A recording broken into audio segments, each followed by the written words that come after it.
ইমানের দাবিতে আপনাদের সাথে একাত্মতা ঘোষণা করার জন্য মিছিলে অংশগ্রহণ করছি। কে বা কাহারা কখন এটা দেখার বিষয় না। আমরা প্রতিবাদ করা আপনার আমার নৈতিক দায়িত্ব, ইমানি দায়িত্ব। আল্লাহ রাসূল বলেন, যদি মুসলমানদের 1 বিঘা জমিন, আমরাও জানি एक बालिश जमीन अगर बातिल की कब्जा में हो, मोमिन के आराम के नींद हराम है।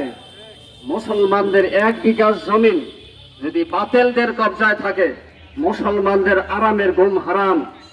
আজকে মুসলমানদের বাইতুল মাকদাস প্রথম কিবলা, বাইতুল মুকদ্দাস বলে, মাকদাস বলে, যাই বলুক সবই জায়েজ আছে।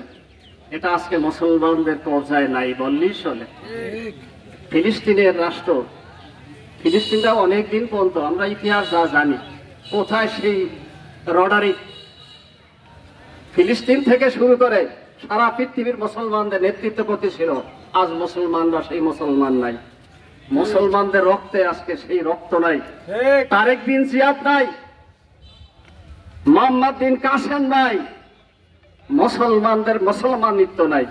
যদি তাই থাকতো, ওই যে বললাম 1 বিঘা জমিন যদি বাতিলের কবজায় থাকে, সারকান গারবান বলেছে পূর্ব প্রাচ্য উত্তর দক্ষিণ সমস্ত পৃথিবীর মুসলমানদের এই জমির উদ্ধার করা ফরজ। এমত অবস্থায় মহিলা স্বামীর অনুমতি ছাড়া যুদ্ধের ময়দানে যাবে, এটা শরীয়তের নির্দেশ। আজকে আমরা তা পারছি না।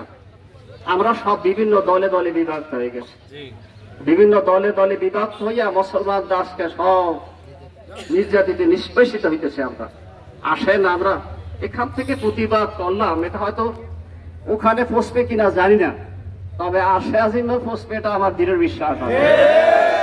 আল্লাহর দরবারে পৌঁছবে। এই জন্য আমরা জয়ীফ দুর্বল ইমানের লোক, এই দুর্বল ইমান নিয়ে যে প্রতিবাদ তো করলাম, আমরা এই 10 মিনার দ্বারা NSISI DAB CID যারা আছেন তাদের মাধ্যমে সারা পৃথিবীর সাংবাদিকদের মাধ্যমে আমরা জানাইতে চাই এই পাথের শক্তিকে, যে এটা আমরা রাজি না।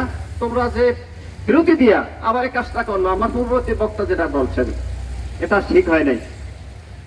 একজন কাফেরও যদি কার কাছে আশ্রয় চায়, তাকে আশ্রয় দেওয়া হয়, বিরতি নিয়ে আবার এটা কি কাম করলো তোমরা।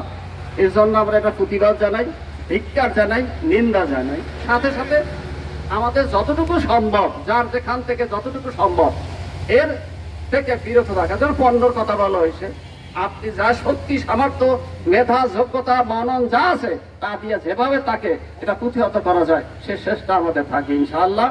আমি আপনাদের যারা এখানে কষ্ট করিয়া এই রমজানের মাসের মধ্যে অসুস্থ শরীর, আমি যেমন অসুস্থ অনেকেরও আছেন, তারা মানবতার কারণে, ইসলামের কামে ইমানের কারণে এখানে এসেছেন, আন্তরিক ধন্যবাদ জানাই। আমি ইমানি পক্ষ থেকে বিশেষ করে তালুকদার মসজিদের আমি যখন সংবাদ শুনলাম, তখন আমার কিছু মুসল্লিদের এখানে আসছেন, যারা এখানে কষ্ট করে আসছেন, আন্তরিক ধন্যবাদ আপনাদেরকে। আর যারা আসে নাই, আমি তাদের কাছে অনুরোধ করবো, আপনারা যেখান থেকে যেভাবে পারেন, লেখনির মাধ্যমে যদি হয়, অন্তরের মাধ্যমে যদি হয়, আজাফুল ইমান দুর্বল ইমান যে আমাদের আছে এটাও যেন প্রমাণ করতে পারি, এই আশাবাদ ব্যক্ত করি, ধিক্কার জানাইয়া আমি আমার বক্তব্য শেষ করছি। ওয়া মা তাওফীকি ইল্লা বিল্লাহ।